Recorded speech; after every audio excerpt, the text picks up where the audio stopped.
सभी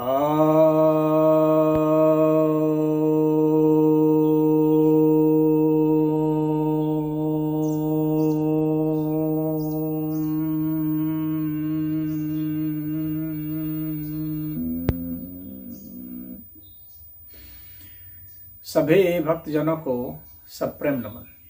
भक्तों, आज आपके समक्ष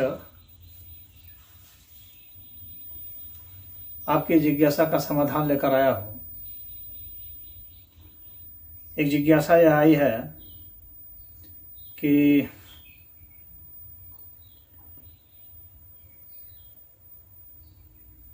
श्री चंद्रशेखर आज़ाद जो नगीना के सांसद हैं कहते हैं कि कुंभ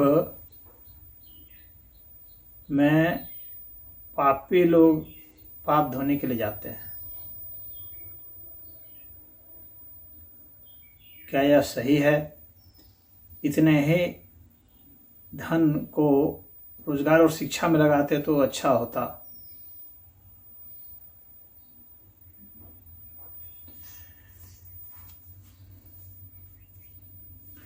ऐसा है कि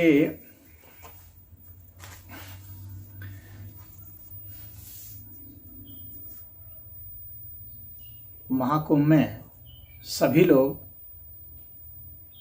पाप धोने के लिए नहीं जाते हैं। कुछ लोग अवश्य जाते हैं, और अगर जाते हैं तो उसमें बुराई क्या है? पाप को बढ़ाने से तो अच्छा है ना कि पाप को खत्म किया जाए, घटाया जाए। तो पहली बात है, तथ्यात्मक बात यह है कि सभी लोग नहीं जाते हैं पाप धोने के लिए, और जो लोग जाते हैं उनको जाने का अधिकार है, पाप घटाने का अधिकार है। वो आपका नुकसान तो नहीं कर रहे, वे आपका कुछ बिगाड़ तो नहीं रहे, अपने को शुद्ध पवित्र कर रहे हैं। आपको उससे क्या एलर्जी है? और दूसरे कई लोग जाते हैं जो वहाँ पर पाप और पुण्य इन दोनों से ही ऊपर उठे हुए हैं। और दुनिया में जब पापी लोग हैं तो पुण्यात्मा लोग भी हैं, वे भी वहाँ जाते हैं। अच्छे लोग अपने पुण्य को भी शेयर करते हैं, अपनी सकारात्मक ऊर्जा देते हैं। और जो संत लोग हैं जो पाप और पुण्य से ऊपर उठे हुए हैं, वे भी वहाँ जाते हैं, वहाँ उपदेश देते हैं, शिक्षा देते हैं, साधना बताते हैं, और सबको ज्ञान देते हैं, आध्यात्मिक ज्ञान देते हैं। वहाँ सामाजिक समरसता पाई जाती है। एकजुट होंगे तभी तो सामाजिक समरसता होगी। विच्छेद कराएंगे, एक दूसरे से विरोध कराएंगे, एक दूसरे के प्रति घृणा फैलाएंगे राजनीतिक उद्देश्यों के लिए, तो उसका फिर समाधान कैसे होगा? राजनीतिक लोगों की यही समस्या है कि वे सोचते हैं कि हमने जो घृणा फैला करके जो एक वर्ग बनाया है, उसको फिर से कोई जो है समरसता ना लाए।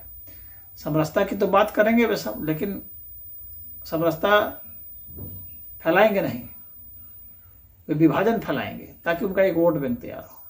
तो ऐसे लोगों को इसलिए दिक्कत होती है कि अरे कहीं समरसता ना फैल जाए, और जो है जो हम लोग घृणा फैलाए हैं वो घृणा ना खत्म हो जाए।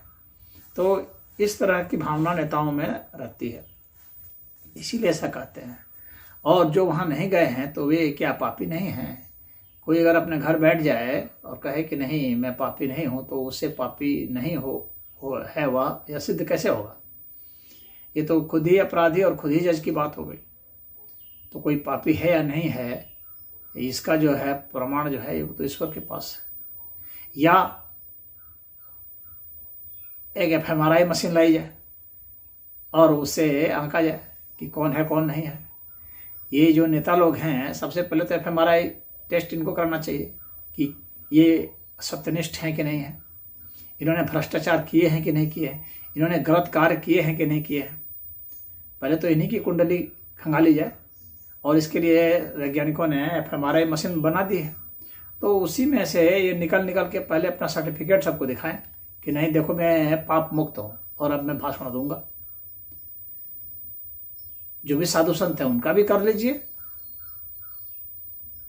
जो अधिकारी गण हैं उनको भी कर लीजिए, मैं तो कहता हूँ एफएमआरआई मशीन को सभी सरकारी कार्यालयों में लगा दिया जाए, पार्लियामेंट में लगा दिया जाए, वहाँ टेस्ट कर लिया जाए, और वहाँ से जिनको प्रमाण पत्र मिल जाता है तो वही माना जाए कि आज तक की तारीख के लिए तो ये इतने ऐसे हैं, ये तो ये सब करके दिखाएं, पार्लियामेंट में आवाज़ उठाएं।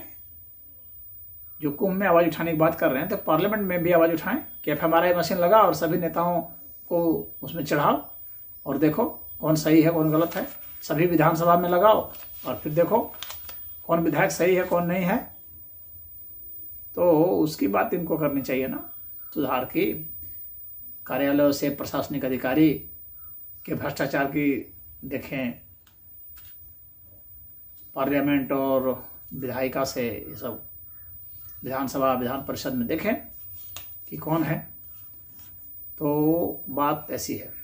अब है कि शास्त्र में जो बताया गया है, तो महाभारत के कुछ लोग ये भी कहेंगे कि भाई जो है प्रमाण दीजिए, तो महाभारत के अनुशासन पर्व में आप देखेंगे कि उसका जो 25वां अध्याय है तो उसमें श्लोक 35, 36, 37 ये नोट कर लीजिए। श्लोक 35, 36, 37 ये आपका रेफरेंस पॉइंट है। वहाँ देखिए ये स्पष्टता बताया गया है कि प्रयागराज में स्नान करने से पाप धुलते हैं, और स्नान कैसे करें यह बताया गया। ये नहीं कि गया डुबकी लगाया हो गया, नहीं नहीं, विधिवत स्नान, विधान से स्नान करना है। वहाँ पर अपने इंद्रियों को साधना है, अपने सांस को साधना है, काम क्रोध लोभ मोह को साधना है, उन्हें अपने नियंत्रण में लेना है, ब्रह्मचर्य का पालन करना है, और उसके बाद जब आप इंद्रियों का समन दमन कर लिए, ध्यान लगाएंगे, नहाएंगे, उस तरह का जो विधिवत स्नान है और मास भर तक रहेंगे, तो देखेंगे कि कैसे नहीं इसका परिणाम आता है। और इसका अभी बीएचयू के साइंटिस्टों ने यहाँ महाकुंभ में अभी प्रयोग करके सिद्ध किया है। ये वैज्ञानिक ढंग से सिद्ध हुआ कि जो वहाँ पर 40 दिन रह करके और जो कल्पवासी हैं जिन्होंने वहाँ पर स्नान वगैरह किया है, उनकी इम्यूनिटी बहुत ज़्यादा बढ़ी भी पाई गई। तो इम्यूनिटी तो अच्छी पाई गई, ये तो सिद्ध हो ही गया ना। तो जहाँ स्वास्थ्य लाभ हो रहा है तो वो क्या बुरा है। लोग हॉस्पिटल जाते हैं, दवाई खाते हैं, वहाँ तो बिना दवाई के ही जो है आपकी इम्यूनिटी बूस्टअप हो गई। तो वो तो सिद्ध हो रहा है। तो अब जो है, अब रही कि वो क्या वहाँ वास्तव में क्या पाप क्षीण हो जाते हैं। विधिवत आप स्नान कीजिए, हो जाएंगे, और गारंटी हम लेते हैं होंगे।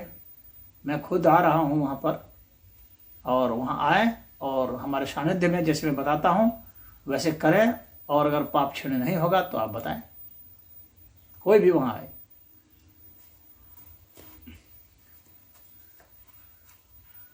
तो 24 तारीख को मैं वहाँ आ रहा हूँ, 25 तारीख से उपलब्ध रहूँगा,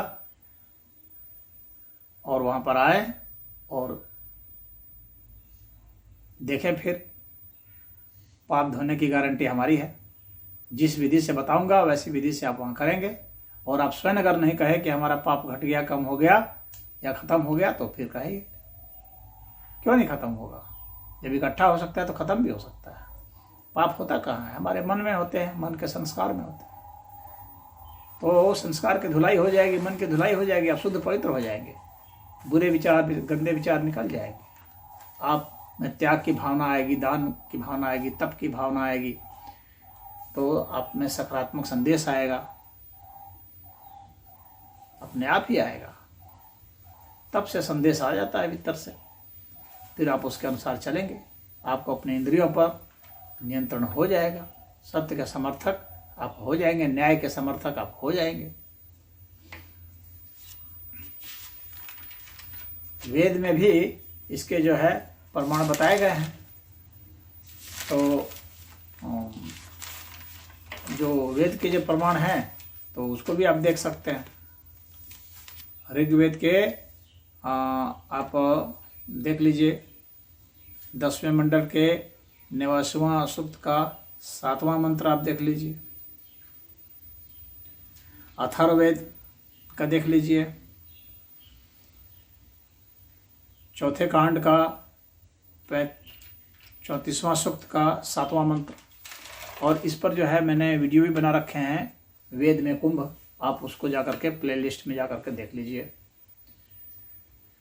वेद वाले सेक्शन में होगा, आप देख लीजिए, वहाँ पर मैंने उसकी व्याख्या भी कर रखी है।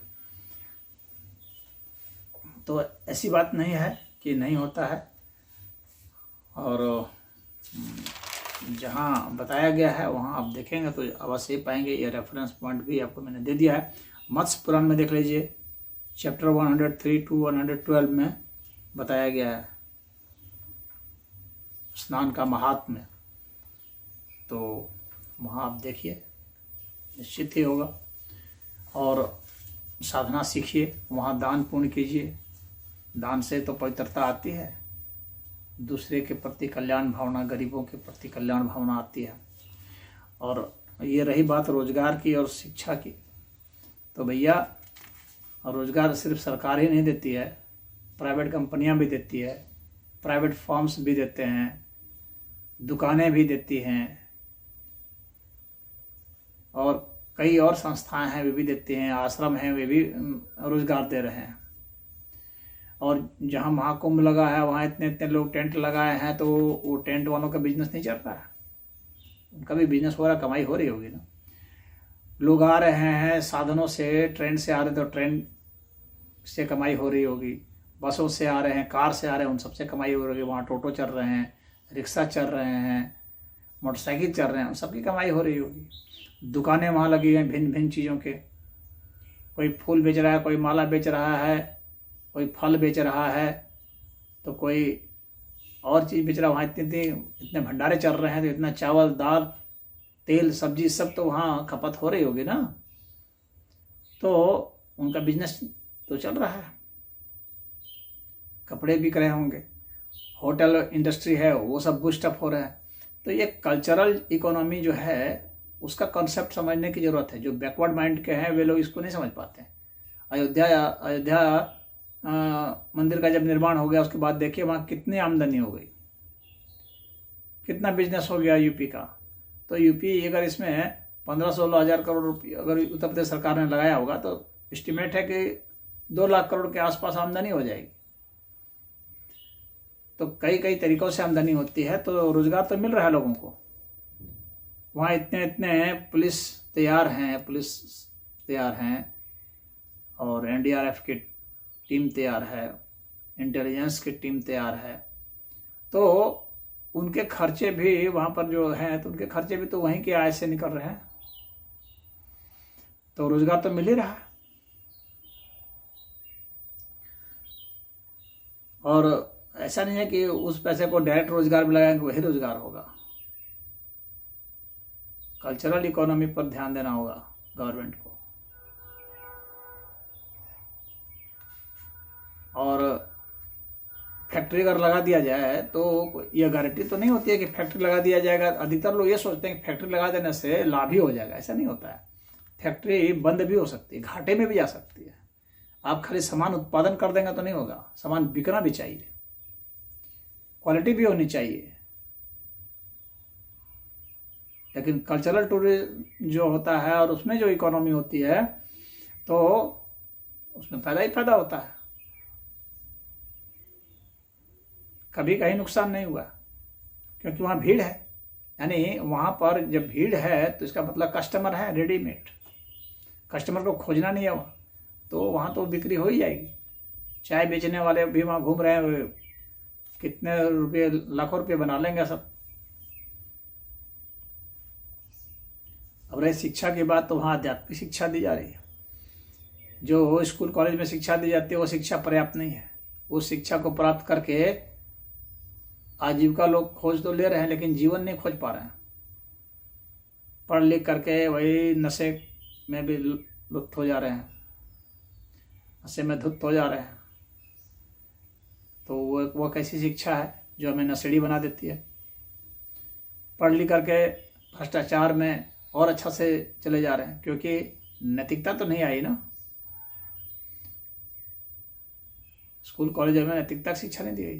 पढ़ लिख गए, चोरी कर रहे हैं सब जगह, विदेशियों से साठगांठ कर रहे हैं, जासूसी कर रहे हैं, देश को तोड़ने और देश को बांटने का काम कर रहे हैं, यहाँ की सूचना वहाँ कर रहे हैं। तो वैसी पढ़ाई हम लोग को चाहिए क्या? आतंकवादी घटनाओं को बढ़ावा दे रहे हैं पढ़े लिखे लोग। तो पढ़ लिख करके दूसरे के खाते से पैसा निकाल रहे हैं, तो ऐसा कैसे कर ले रहे हैं? जितने साइबर क्राइम हो रहे हैं तो पढ़े लिखे लोग तो कर रहे हैं, इन्हीं स्कूल कॉलेज में पढ़े हैं और निकल करके यही सीखे हैं। और सरकारी नौकरी में है तो घूस कहाँ से मिल जाए इसी की फिराक में रहते हैं। जज तक, मजिस्ट्रेट तक सभी लोग यहाँ घूस खा रहे हैं। किसी का प्रमाणित नहीं है कि वो सत्यनिष्ठ है और भ्रष्ट मुक्त है, क्योंकि एफएमआरआई मशीन ही नहीं लगाए। प्रमाणित तो उसी को माना जाएगा ना, अन्यथा तब तक तो सबके ऊपर संदेह होगा, कोई भी हो। तो समाज में घूसखोरी चल रही है, सभी लोग देख रहे हैं, सभी का अनुभव है। और ये पढ़े लिखे लोग ही हैं जो घूस ले रहे हैं और घूस दे रहे हैं। कुछ ही लोग होंगे जो पढ़े लिखे नहीं हैं जो घूस दे रहे हैं, लेकिन लेने वाले तो सब पढ़े लिखे ही है। तो ये कहाँ से आ रहा है? ये कौन सी शिक्षा है? बलात्कार कर रहे हैं, कत्ल कर रहे हैं, स्मगलिंग कर रहे हैं, आखिर ये इसी तरह के पढ़े लिखे लोग ही तो कर रहे हैं। उसमें अधिकतर तो ऐसे ही है। नेता हैं तो घूसखोरी में लगे हुए हैं, और जो ये नेता हैं ये खुद ही जानते होंगे कि नेताओं में क्या है, नेता सब क्या क्या कर रहे हैं। तो पहले ये अपने यहाँ की सफाई करें, पहले एफएमआरआई मशीन लगवाने की मुहिम चलाएं, तब माना जाएगा कि ये जो है सत्यनिष्ठा की बात कर रहे हैं और न्याय की बात कर रहे हैं। और शिक्षा तो संत शिक्षा दे रहे हैं, त्याग की शिक्षा दे रहे हैं, आध्यात्मिक ज्ञान की शिक्षा दे रहे हैं, इंद्रियों पर नियंत्रण की शिक्षा दे रहे हैं, स्वस्थ रहने की शिक्षा दे रहे हैं, समरसता एकजुटता की शिक्षा दे रहे हैं। अगर एकजुट होना नहीं सीखेंगे हिंदू समाज तो नष्ट नहीं हो जाएगा। तो हिंदुओं की सुरक्षा कहाँ से होगी? एकजुटता से ही तो होगी, समरसता से तो होगी। एकजुटता की शिक्षा तो स्कूल कॉलेज में नहीं दिया जा रहा है। जब दंगे फैलेंगे, यही सब दंगे फैलाएंगे, तो उसको कौन बचाएगा भाई? एकजुट नहीं रहेंगे तो कौन बचाएगा?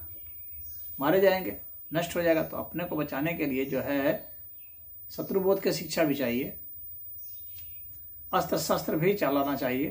तो इसीलिए नागा साधु का, नागा अखाड़ों का निर्माण हुआ।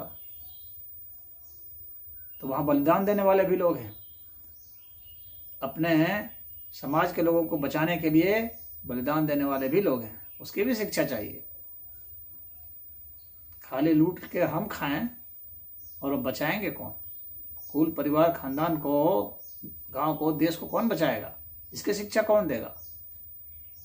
इसकी शिक्षा ही वहाँ कुंभ में मिलती है। तो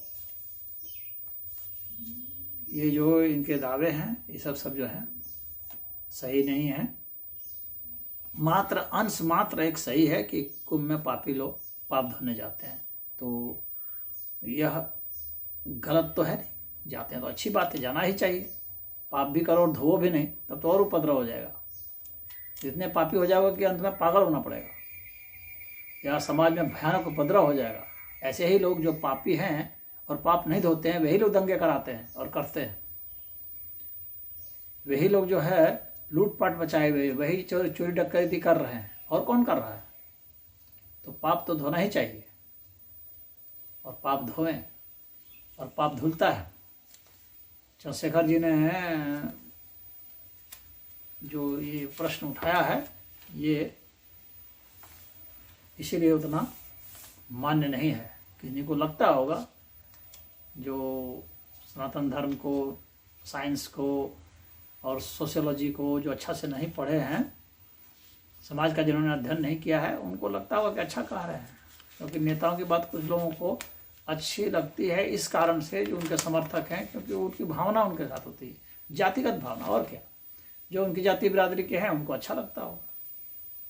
लेकिन अच्छा लग जाने से नहीं हो जाता है ना, अच्छा होना, सिद्ध होना चाहिए। तो अच्छा होना सिद्ध करना जरूरी है। तो मैं नहीं समझता कि उनकी बात सही है।